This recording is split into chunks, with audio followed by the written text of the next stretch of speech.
এত উন্নত মানের দেশ, এত সিকিউরিটি থাকা সত্ত্বেও বুটস থেকে সব হাই এন্ড প্রোডাক্টগুলা চুরি করে নিয়ে গেছে। লুক, একটা পুরা ঝুড়ি ভরে গেছে।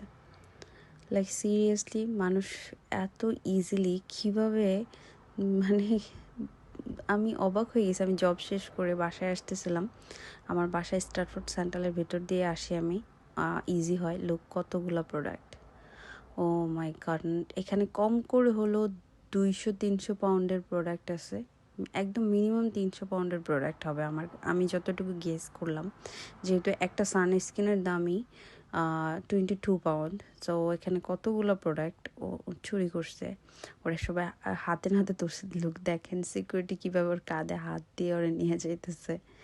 এখন মেবি ওকে পুলিশ কল করে পুলিশের কাছে দিয়ে দেওয়া হবে। তো এত উন্নত মানের দেশ হলে কি হবে, চোর বাটপার সব জায়গায় আছে, এটাই প্রমাণিত। আজকেই প্রথম আমি দেখলাম এইভাবে এতগুলা প্রোডাক্ট চুরি করছে এমন কাউকে।